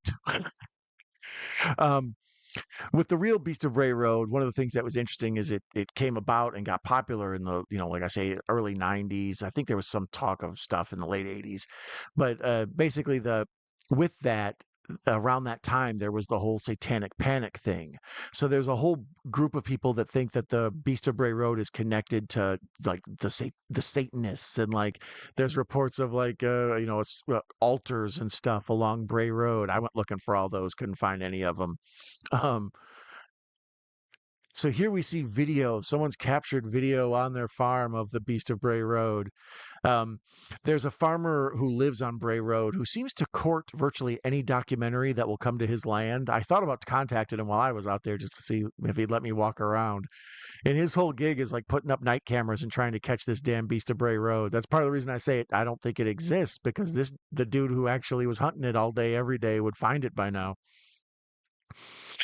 Oh, where are we? And thank you, 59th. I appreciate it. Yeah, I spent until I was 50 years old not having any kids, and now all of a sudden I got four. I don't know what the fuck happened. Patrick doing Flonase Edwards. Yes, I already did that one. Inverted dress, Patrick. Babies cry, just making a lot of noise. Tear ducts haven't developed. Oh my God, the insanity. Make Roller Coaster the Rock movie or Fled. Fled, you get handcuffed to Stephen Baldwin. Okay, I'll do the Rock one. Stephen Baldwin sounds like a person I wouldn't want to be handcuffed to from the little bit I've heard about him. I love his movies. He's awesome in The Usual Suspects. I probably would have watched that tonight if it wasn't for being full moon, but nevertheless, I don't want to be handcuffed to him. Maybe it's better to not have seen this. You take another silver bullet for me. Yeah, it's absolutely terrible. Somehow it's rated like a 4.9 out of 10 on IMDb. But let's see. Let's see how many people have actually watched it. Come on.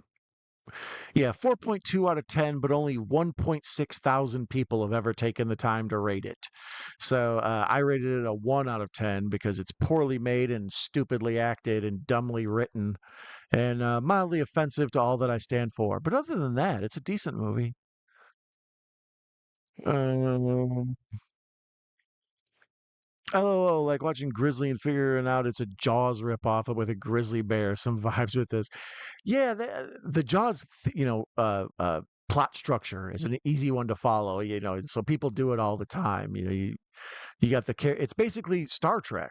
You got Kirk, and then you got the emotional character, and then you got the intelligent, and intellect character, and that's what Jaws is. Robert Shaw is the emotional, cool, tells passionate stories, and then Dreyfus is the psychological, brains, the bones of the operation. It all goes back to Star Trek, is my point, always. So what are these fools doing?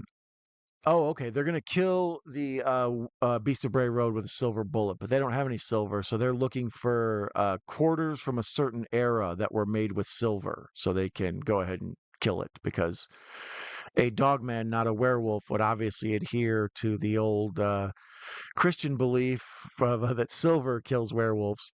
If you ever wondered where that, I looked that up. Why does silver bullets supposedly kill werewolves? I always wondered that. That goes back to like this old school werewolf story in France.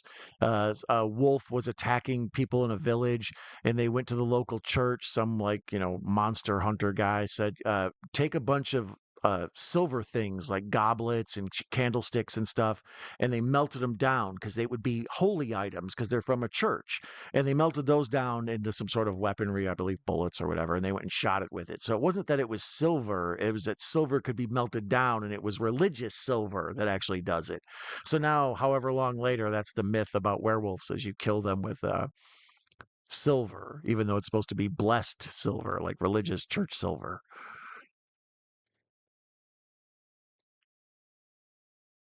So now the fake crocodile hunter guy, he looks like Outback Jack. Shout out to 80s wrestling.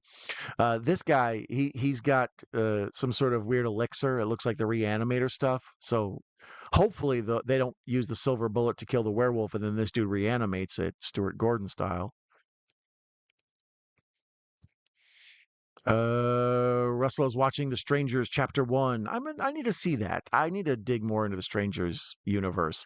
I saw Strangers the first one, the Liv Tyler one or whatever. I enjoyed that one. I thought it was interesting and weird. The first time I watched it, I hated it. And then I went back and watched it again. I loved it. So if you didn't like Strangers the first time, The Strangers the first time you saw it, make sure you give it a second try.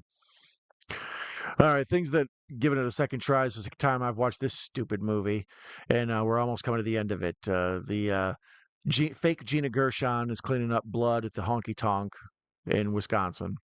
Don't get me started on that. We already have half hour of footage of me ranting about that. Oh man, Russell, are you in for a bad ride with that in the next two sequels? See, that's the reason I haven't got to it, Macabro. That first one I liked. Everything else looks bad. How did you pick this one, Don? Yeah, I talked about that earlier, Patrick. I'm from Wisconsin. This literally was, I don't know, a 20-minute ride from my house, the Bray Road. One of the sightings of the dog man, the so-called Beast of Bray Road, took place like a mile away from where I was living at the time. So I started to dig into some of the research on it and the backstory, and that's when I found about people thinking that Satanists are the reason they came. There was also like UFO sightings in the county over, so some people think the UFOs actually caused the dogmen. A real common theory that people think the dogman is from portals, like portals just open up in the universe and they jump out from other places. Um, there's a Navy base that's about like a half hour away from the Bray Road. A lot of people think that that's what's secret naval base stuff, like Stranger Things stuff is going on, and those they opened up the portals that let the werewolves in, the dogmen in, like some real Stargate type crap. My cousin works at that naval base. Trust me, they don't have no Stargates at the damn Great Lakes Naval Academy. Um, most of the stuff when people have seen them, the sighting of the one by me was over by an old cemetery on a twisty dark road by a cornfield. Um, so those areas alone, when you're driving at them late at night, the corn zipping by your face real fast, it's easy to think you saw something. So I don't begrudge the sightings. I just want people to realize there's no such thing as monsters. So now the fools from our movie are dressed up in camouflage and out in the woods. And the one guy, of course, is smoking a short stogie like he's Wolverine or something. And the Crocodile Dundee guy got his throat slit. Sad. Professor, you got a bunch of Asylum movies. Do you have this one? I have a copy of it on DVD. When I looked it up to put the link for to buy one in the description, I always put the link in the description. You can buy merch. You can find all my social media, all that. So be sure to always check out the description of these videos. But when I went there to get the link to, put the for sale for this movie, some of them are selling for like $180 and stuff because apparently, obviously they don't print it anymore. So yeah, you may have a secret winner on DVD if you have this one. I don't think they made this on VHS, even though it was 2005. Maybe they did. American Movie is great. Yeah, I love American Movie. That's one we need to watch on the channel. I have a Mark Borchardt playlist on the channel. I'm a big fan of it. For those of you who haven't seen it, it's a movie about a guy in Wisconsin making a horror movie. That was one of the inspirations to me, actually, when I went out on my trek to make a movie about the Beast of Bray Road. So there, the two of the three guys hunting for the beast have been attacked. We've got another good look at him. He looks terrible. Looks like a plastic Halloween costume covered in Vaseline, which is exactly what it is. Um, Mount Rushmore of C. Thomas Howell. Oh boy, that's a good one. I'm gonna go Outsiders. I'm gonna go Side Out. I'm gonna go Soul Man, cause what the hell? Um, and then I'm gonna go. Oh, fuck. what's the other? Far Out Man with Ray Don Chong. He plays himself. I swear my buddy and I rented Grizzly 2 back in the day at a movie rental store. This is one of those Mandela effects in my mind and time. Yeah, stuff that these bad movies, that's part of the charm of them. That's why this movie I hate because it's stupid and it's made by idiots and they cover the topic poorly. But most of the time, I enjoy a good movie like Raptor or whatever. I like a bad B movie. Um, and some of them are so bad that I barely remember them. So when I think back and try to remember, you know, what was that movie about the dinosaur? I was like, that's Carnosaur. It's like, no, that's Raptor. No, that's. So yeah, they kind of Mandela effect and blur together into your head because they're not really marketed well enough to be distinct. At least that's my theory. That's the theory I'm going with. Why are you doing this? Because you were home. Oh, The First Strangers. Yeah, I know, classic line. It was the one with Michael Sheen, I think. Okay. No, oh, that one too. Nice, Christopher Lee, isn't it? I know, Professor Rock On. The Believers with Martin Sheen was a good one. Yeah, that's actually a super cool one. We had a Believers situation in our life. We have a Caribbean doctor, the post baby care lady, and little Lily's umbilical cord just came off, and it's kind of wet in her belly button. So we took her to the doctor today, and she's looking at sort of the damp area of where the belly button was, and she said, "Okay, well, I recommend it. Maybe you put a little bit of salt on the belly button." And we were like, "Salt? She's like regular table salt." And I was like, I don't have to draw a circle with the salt around the baby and then turn it into a pentagram and then like shake an egg over her and sacrifice a chicken or nothing. Because I saw The Believers. It's scary as hell. But no, apparently she seems to think that that will dry it out and it won't hurt the baby. But that's the first time ever I thought a doctor said something. And I thought, no, that sounds like voodoo more than it sounds like medicine. As Bon Jovi said, that's bad medicine. Some legends also mention mercury instead of silver, since mercury was believed to have supernatural properties to affect the supernatural. Yeah, and mercury is easy to melt. Same with lead. That's also a big one. Um, but yeah, same with like learning about the Beast of Bray Road. I did a deep dive on werewolf history. The what's it called? The Loup-garou or whatever it's called. The one in uh, Creole culture. They supposedly lives in Louisiana. Um, I've looked at the one in the two in Paris and or whatever in France. There's a variety. There's been a few in Germany. Um, oh no, plot twist. So the fake Gina Gershon, uh, Gina Gershon. Ooh, that sounds gross. Uh, she convinces the sheriff to shoot convinces the lady cop to shoot the sheriff, but she did not shoot the deputy. Shout out to Bob Marley. So she shoots the sheriff, and then the Gina Gershon pops out from behind her shoulder, and she's got the bright yellow glowing eyes and the teeth. It's a real Michael Jackson Thriller moment. So apparently, the Beast of Bray Road is also a shapeshifter.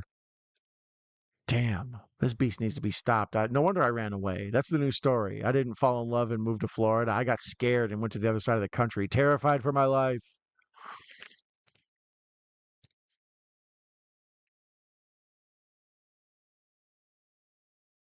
Yeah, so now the Gina Gershon is eating up the sheriff, the lady cop. Sorry to be sexist. I'm just so confused by everything that's going on.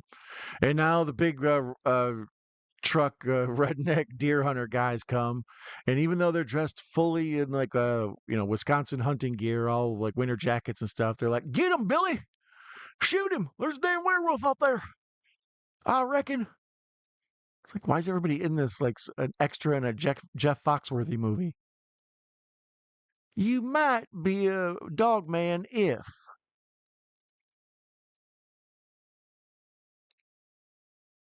What is he doing? Sorry, like I said, I don't remember the end of this movie, so you are seeing the live reaction as promised. The One of the rednecks apparently poured gasoline all over the Beast of Bray Road while he was being eaten, and now they just threw a Zippo at him and he's on fire, stumbling around.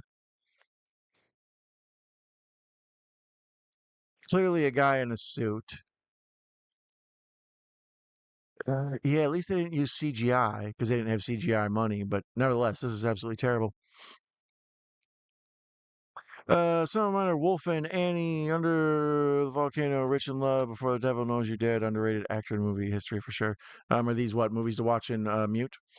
Reservation County is a brutal film.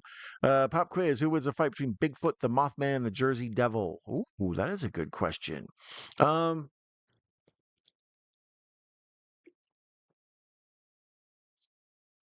See, that is tough. I'm gonna have to go Jersey Devil because there's been more like scary, seems like it's actual trouble type thing. Wow, this was actually a pretty good gross ending. The beast was attacking one of the crew, the fake Jaws crew that was out hunting for him, and the sheriff busted out a shotgun and blew his head off, and there was like this just grotesque scene of like bloody mass just falling over. Not bad, Asylum. Not bad. The rest of your movie sucks, but yeah, that was cool. That was some Terrifier stuff. Oh, hey, the Crocodile Dundee guy's okay. Glad to hear it, Mike. Oh, I reckon we're gonna go down to somewhere southern, right? I don't know. That's terrible. Ginger Ninja's gonna kick my ass. Yeah, I would go Jersey Devil or Mothman over Bigfoot. It seems like I would go Bigfoot. I love me some Bigfoot, but the problem is he seems like a gentle giant. He's cuddly. He's like the Big Show. Happy health, Patrick. It would be a rad upgrade if Patrick had the Hannah and her sister's Michael Caine 80s spectacles for sure. Oh, I would like it. Stacy says Mothman. Well, be sure to leave in the comments or the chat who you think would win between Mothman, Bigfoot. What about Lizard Man? Can I put Lizard Man in there? Exist is a cool FF. Oh, it's done. The film is dedicated to the great state of Wisconsin, which you just crapped all over in the last hour and 20 minutes, you rotten, diabolical, soul sucking monsters. If you like this, you might also like Dogman, of course, because duh, Natch. Um, Claude, The Legend of Sasquatch. Feet of Death. I'm not familiar with that. That's a 2024 Bigfoot movie. Fang, Monstrous, The Great Dismal. These are all Bigfoot movies. Big Bad, Bigfoot, Stranded, Night Beasts. These are like absurd names. But yeah, like I say, the Dogman itself is more of a Bigfoot character than a werewolf character, as it's never attacked anybody and eaten anybody.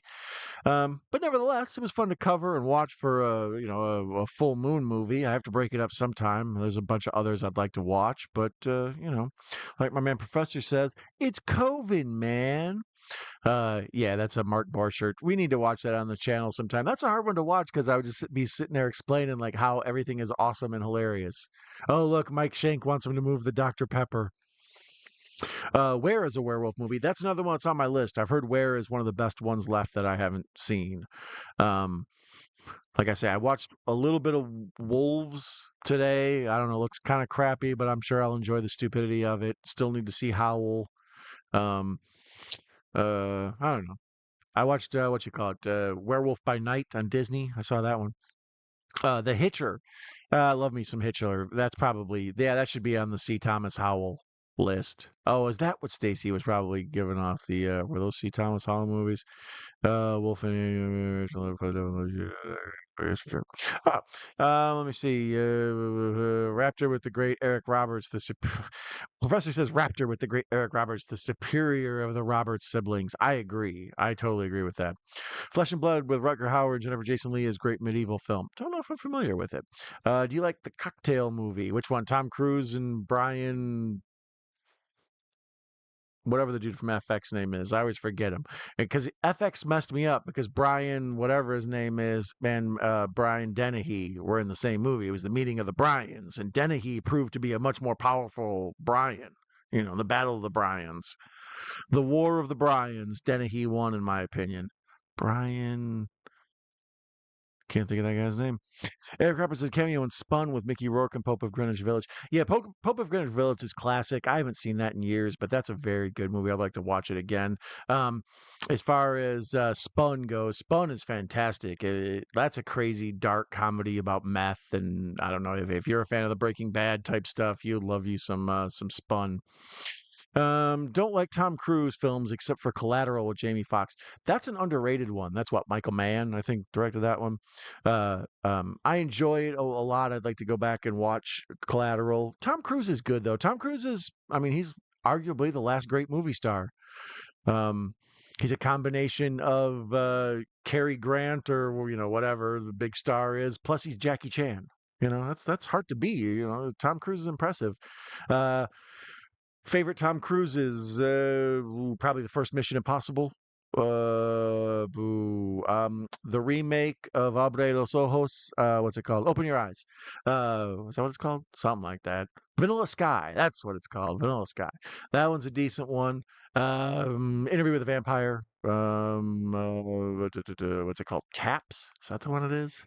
Yeah. Anyways, um, I never liked Risky Business. It was but the Mission Impossible movies. I'm trying to think. There's a bunch of other Tom Cruise ones that I enjoy, but I'm drawing a blank on them. I never. Oh, I like Days of Thunder. Top Gun, okay, not bad. Top Gun, the Maverick or whatever. I didn't like it as much as everybody else. But Days of Thunder, love me some Days of Thunder. You can't go wrong. It's not rubbing, it's racing. Don't like Tom Cruise movies with Collateral. Thanks for the stream, Don. Thank you, Russell. I appreciate you being here. Always terrific. Thanks and hi to Lily. Thank you. I will tell her Auntie Stacy says hi. Bruce into house. I think Corman. Yeah, I love Roger Corman. I was sad when he passed away. It was one of the times when someone in Hollywood passed away, and it actually got me like it was someone I knew. Writing 2 or 3 pages a day for a project is always challenging, but I try to. Are you working on that me and Larry cop show thing? Night of the Demon Bigfoot film. It is. I'm sorry that I missed your live stream. Nanette, welcome. It's okay. You can watch the replay later. Otherwise, I'm sure I'll be doing more and more. After the baby was born, I needed a little bit of time to, me and Mrs. Night Owl got to feed that damn baby every 2 hours, and we already got the other babies to worry about. Made fun. But anyways, welcome to Net. Hi to you and Jack. Many fun movies. Watch Flintstone with the Rosie as Betty. Yeah, Rosie O'Donnell as Betty was always rough. She had the laugh down, and I think that's why she got the job. Folks are saying hello. Agree, Russell, with you on Flesh and Bone. There was a VHS of The Hitcher at the store, but in dog toy condition. Although I had to pass, it's sad, really. Yeah, The Hitcher was fantastic. The first time I saw that, it sort of blew my mind, and it messed me up on French fries forever. Every couch should be lengthened for Don. Collins Law, Brian's Law. Brian Brown, that's his name. See what I mean? That's a basic name, and I forgot it. Yeah, when I was at the doctor, when we had the baby, I have to sleep. They have like a couch there to sleep on before they move you to the recovery room, and it was too small for me, so I was all cuddled up in fetal position, ironically.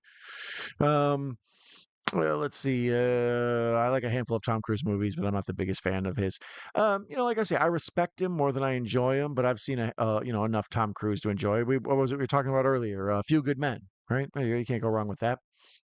Well, Russell, but I love Tom Cruise. Eyes Wide Shut by Stanley Kubrick. Else, I have no idea what is going on. Look, yeah, Eyes Wide Shut was crazy. I saw that in the theater. It kind of caused an argument between me and the woman I was dating at the time. You complete me, Jerry Maguire. Yeah, I enjoyed Jerry Maguire. That, as far as romantic comedy type things go, that's probably my favorite of all time. So, see, I can't hate on Tom Cruise, even though I'm not like, I think maybe like someone like Ryan Gosling is more talented than Tom Cruise, but Tom Cruise is the last great big movie star. Kubrick was wise. Crazy 88's Love Intruder is great. Our fave kills the head sawed off at half. Top Gun. But thanks for Val. Tony Scott and George Forever, right? War of the Worlds wasn't bad with Cruise. Yeah, that remake at the time it came out, it kind of got dusted aside. People didn't dig it, but I thought it was cool. I thought it was done interestingly. I like Spielberg's directing. I like Cruise. Here are the movies that I like: Top Gun, Eyes Wide Shut, Interview with the Vampire. Legend, yeah, Legend's pretty damn good. Risky Business is weird. Any movie about like a young man opening up a whorehouse is kind of strange. A lot of that in the '80s, though.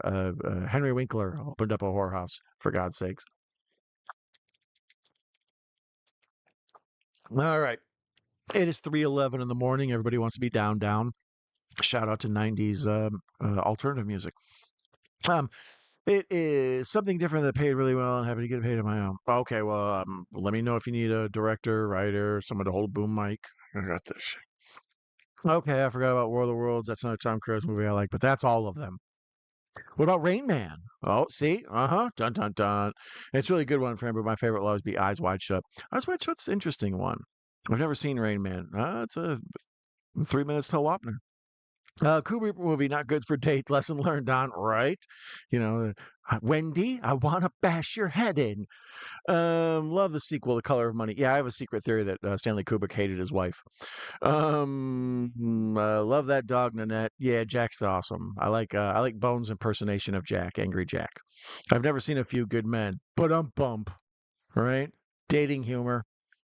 I used to like Kubrick till I found out the hell he put Shelley Duvall through. Yeah, Kubrick was an insane person. That's the problem when people are really smart. At a certain point, they get like a James Bond level where they just think they're better than other people because they're smarter than everybody else, and they know they're smarter than everybody else, and they turn into a classic James Bond villain. I think that's kind of Kubrick's problem.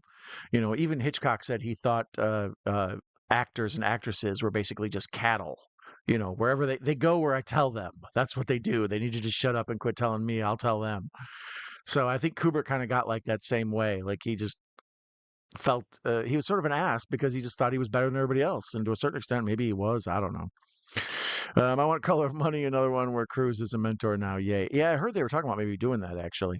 Very true. Russell Hoffman is best in that and The Graduate. I need to go back and watch The Graduate again. I didn't get it the first 3 times I saw it. Rain Man is a must. Yeah, I blame Rain Man. Never mind. I'm not gonna talk about that. I'm gonna get in trouble. Also, that this movie's called Night Shift, and I had a lot of fun in that movie. Yeah, I loved the Henry Winkler. Uh,